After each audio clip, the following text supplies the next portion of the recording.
Со мене во студиото е професор доктор Ненад Марковиќ. Професор Марковиќ, добро утро. Добро утро. Со кого повремено правиме анализи на ова што се случува се во и околу Македонија, а како што тргнала работава, ќе треба секој ден почесто да се гледаме. Сепак да почнеме од оно што е денеска можеби најактуелно. Денеска во Тирана се премиерите Раев, се извинувам, Рама и Заев, тоа ми од Заев и Рама, Раев. Тоа е добра комбинација. Така се извинува мој лапсус, Рама и Заев и председателот Вучиќ, значи трите земји кои што ја сочинуваат иницијативата Отворен Балкан, денеска ќе имаат и утре дводневен е тој самит. Иницијатива која предизвикува се уште политички реакции не само во земјите кои што се вклучени во неа. Председателиве овие тројца објавија и едно отворено писмо, го објавија во земјите во кои не се трите земји западно-балкански членки, значи Црна Гора, Косово и Босна и Херцеговина. Морам да признам, нас од таа иницијатива ни се јавија минатата недела да тоа биде објавено и во слободен печат, бидејќи бираат по еден медиум, па потоа се јавија да кажат дека сепак решиле само во земјите кои што не се членки таму да објават иницијативата, веројатно чувајќи се и од овие контроверзни реакции дури во земја што има. Како е вашиот став, професор Марковиќ, околу Отворен Балкан иницијативата? Како гледате? Ако искомбинираме сите три имиња, треба Раевиќ да се вика иницијативата. Добро. Едно шоуменско име да ја дадеме. Евидентно има доста поларизира иницијативата, во смисол на тоа дека она е прифатена како генерално нешто позитивно и добро во општеството, меѓутоа гледам дека и во земјите во кои учествуваат, трите земји кои учествуваат и во оние во кои не учествуваат, има две опречни мислења за тоа како да се интерпретира иницијативата, иако она е во своја рана некоја фаза. И иницијативата на крајот на денот ќе биде она што ќе ја направиме. Она што ќе успееме да спечалиме од неја, она што ќе успееме да го ефектуираме, вклучително и тоа дали ќе се успее да се инволвираат други држави. Сега што е тука поларизираноста која споменав, што е тука контраверзата условно кажано врзана за иницијативата. Едната страна е она која вели дека е добро да се соработува, дека е убаво да има слобода, да биде тоа некаква мини ЕУ пред ЕУ или барем дел од тоа да пробаме да ископираме, некаква мини иницијатива која би овозможила полесен проток на луѓе, капитал, работни места и така натаму, што е одлично.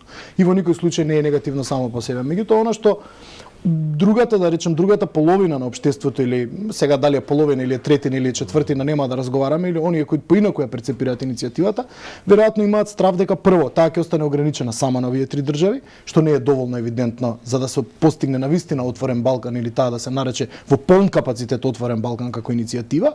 И втората работа дека може да се претвори во перманентна субституција на она што се евроатлантски аспирации на земјите. Мислам дека тоа веќе сите го кажуваат и иницијаторите и странците, да, дека немаат намера во тоа да се претвори. Дека немаат намера и дека никој со здрав разум не би ја заменил европската перспектива да ја сведе на ова. Тоа може да биде сватено како некакво предворие, како некоја првична иницијатива која ќе биде паралелна на европски интеграции, во дури независна, затоа што независна, мислам. Апсолутно не пречи во ниеден момент во однос на европските интеграции, може и добро да ги надополни со тоа што мене ми е обвиено со велна мистерија, што јас пробувам да ги даунлодирам од некаде или да ги најдам договорите кои се потпишуваат, меѓутоа никаде ги нема. Би сакал малце појавна да биде иницијативата во оваа фаза. Ме замоли и колеги од странство кои ја проучуваат иницијативата, кои се во фаза на испитување што е, како е, кои се бават со регионот на југоисточна Европа, особено со Македонија, со Србија, со Босна, Косово и така натаму. Ме замолија да им ги испратам договорите, ако можам и да им ги преведам ако ги има на македонски или на српски или евентуално на албански, меѓутоа тие непостати не можам да ги најдам. Тоа е интересно за иницијативата. Ќе мора малце да биде потранспарентна, подиректна, да видиме што се потпишува точно. И што всушност таму стои. Така да ја апелирам до оние луѓе кои се задолжени во нашата влада за оваа иницијатива малку по-транспарентно и поотворено да настапуваат во однос на. Марковиќ, Зоран Заев заминува политичка пензија. Тоа предизвика еден вистински земјотрес, политички влегуваме во една нова фаза, откако преживеа се чини ова владино мнозинство, малку и засилено и така натаму, сега ќе следува и нов премиер со нова влада и така натаму. Што се вашите предпоставки? Бидејќи би рекол дека многу од аналитичарите, јас вклучувајќи се и себе си, не сум сигурен дали оваа влада има капацитет да истра цел мандат. А опозицијата едва и чека и притиска, тој притисок го претпоставам од март, Да. ќе затопи времето, ќе биде и преку улица, Сигурно. да што побрзо се оди на воредни избори. Мислите дека е тоа неопходно, единствениот правец, единствената насока кој ќе се движи политичкиот развој натаму? Да, меѓутоа тука има еден дополнителен фактор што го забораваме. Посебно за ова што го спомена од март со евентуалното затоплување, евентуално зголемување на притисокот и така натаму. Ама да одиме поред. Прво да, оваа врала како што кажав и на минатото гостување ќе има проблем со легитимитет. Тоа ќе бидат веројатно луѓе кои не трчале избори. Повеќето од нив. Сите овие луѓе кои сега си заменуваат, вклучително мислите не трчале внатре партиски, меѓутоа не трчале парламентарни избори, односно не биле и во игра во оној прв ешалон како што беше 2017-16. Од СДСМ говориме, тој дел на владата кој е најголем доминантен партнер и така натаму. И претходната екипа која сега полека заменува, и во вашите вести кажа од прилика кои се тие министри, тоа е Шекеринска, тоа е секако некој вела дека е Спасовски, некој вела дека нема да биде, потоа тука е Филипчи и така натаму, сите тие беа дел од оној тим кој директно нели беше инволвиран во освојување на власта. Ова е веќе некаква, како да наречам, дериватна влада која нема толку директен легитимитет, иако тоа само по себе не мора да биде проблем. Фактот дека ти имаат нов почеток, начело со Заев се разбира, кој што и политичкиот и символичниот двигател за таа претходна. Апсолутно, да не го забравиме, мислам некоректно што не тргнав од горе надолу, јас тргнав малку со се подразбира, но да го кажем. Да, така е. Сепак тие го истрпеа сето она што се случуваше и 2016 и 2017 и дојдоа на власт после еден многу тежок период на обиди неколку да ја освојат власта. Ова влада ќе го нема тој легитимитет во таа смисла. Ова влада е секако да не го употребиме зборот окторирана, меѓутоа поставена на некој начин по еден друг механизам. И во таа смисла ќе има проблем. Тоа е првиот проблем, но вториот проблем е и тој што доаѓа во време кога локалните избори беа релативно убедливо изгубени од страна на Социјалдемократскиот сојуз, што е вториот хендикеп. Но постои тука една, како што велиме во науката, интервентна варијабла. Ние забораваме дека ВМРО во меѓувреме од опозиција на локално ниво стана власт во повеќето општини. Тоа значи дека сега покрај фронтот против СДСМ ќе има фронт и против ВМРО, особено по не толку славниот старт на градоначалничката на Скопје, сега за сега. Иако јас мислам дека треба да се биде коректен и да се остават, ако за влада оставаме 100 дена, да оставиме на градоначалниците бар 2-3 месеци да се акомодираат. Меѓутоа факт е дека стартот не ветува многу сега за сега. Нормално градоначалничката има прилика да ги пофати конците, да се коригира, да понатаму, еве дури и незините, ајде условно кажано, коалициони партнери ја критикуваат. Еве Јакимовски излезе со една прилично силна критика и таа нема да биде единствената точка на притисок. Ако смеем да кажем, мојата денешка колумна почнува со една изјава на еден познаник од ВМРО ДПМН кој бил многу значаен човек во низиниот изборен штаб, иако таа беше независен кандидат, нели, кој што ми вели: Сашо, таа или ќе биде многу успешна, или ќе биде вистинска катастрофа. Кај неа средина нема да има. Да, сега јас не можам да го кажам како човек, ќе треба да се остави коректен, меѓутоа така некако се движи работава. Некој ќе биде стани пани, нема да има некоја. Јас имам разбирање во секој случај за тоа дека кога ќе дојдете на една функција треба да се акомодирате, треба да ги малце да ги пофаќате командната табла, малце да ја научите. Тоа е се во ред. Меѓутоа факт е дека опозицијата нема да ве остави на мира и опозиција, односно она што е опозиција на локално ниво. И тоа ќе биде фактор. И тоа ќе биде фактор затоа што сега ВМРО ќе има прилика да се покаже во многу локални средини или да не се покаже. Веќе има се издвојуваат. ВМРО било од секојаш експерти за чистење депонии, за добри тротоари, за улици, патишта. Јас мислам дека има разлики. Уште од сега можам да видам дека се издвојуваат градоначалници кои се поактивни. Некои од нив мои поранешни студенти, што многу ме радува, ако смеам да ги пофалам јавно во емисијата. Да.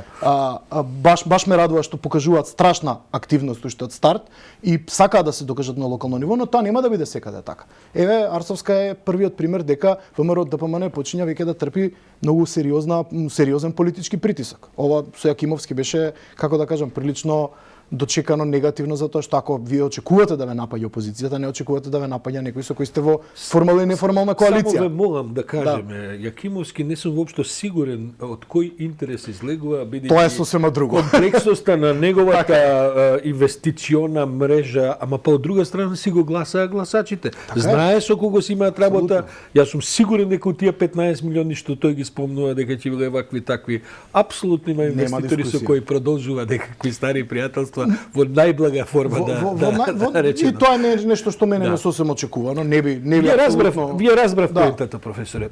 Морам да завршувам, сакам да ве прашам и за третиот и вториот или можеби првиот групен проблем кој што ќе одреди сепак насоката. Мојата теза и со амбасадор Ѓорѓе Филипов Сабеле се обидов да ја артикулирам. Бугарија влегува во фаза кога мисли дека времето работи за неа во овој непријатен спор за нас околу евро. Ја споделувате таа моја теза или сепак можеби не оти на тоа добивам остри реакции од луѓето кои се вклучени во бугарско-македонските, велат не, во Бугарија не е така, сепак се трудат. Јас и понатаму мислам дека особено со заминувањето на Заев, тие го тргнаа големиот товар врз себе кој што сета таа иницијатива им го правеше. Работи ли времето за Бугарија, барем во оваа смисла, да тоа се одлага? Во секој случај се во покомотна позиција од нас. Они се дел од Европската унија, ние не сме, многу едноставно.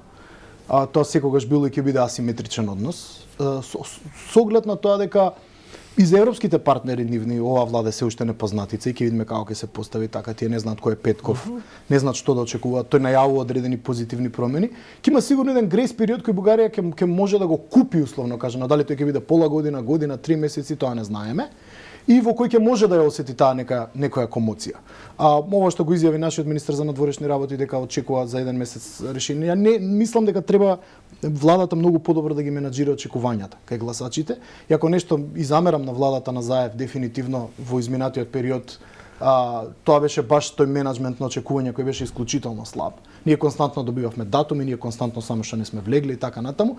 Не мислам дека треба да се брза со решението и не мислам дека 6 месеци, 3 месеци или 9 месеци многу ќе ни сменат.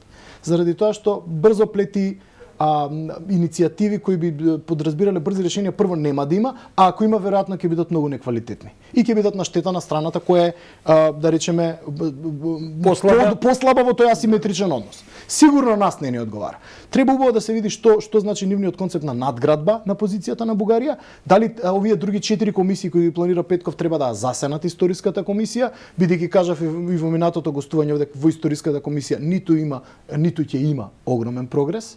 Таму не може да се очекува никаква револуција, особено не за кратко време. Таму работите одат многу мачно и бавно, што е нормално и што е природно за сите комисии од тој тип, па да видиме дали можеби со другите 4 комисии за инфраструктура, европска интеграција и така натаму, овие што ги спомна Петков, може да се направи компензација за да има и тој образ утре пред сопствените гласачи да рече, окей, ние ќе го тргнеме ветото, ајде историските прашања да ги оставиме на страна, гледате дека се друго функционира, или пак да видиме дали е тоа само надоградба на оваа историска комисија каде што он ќе бара исто така прогрес, што е многу тешко.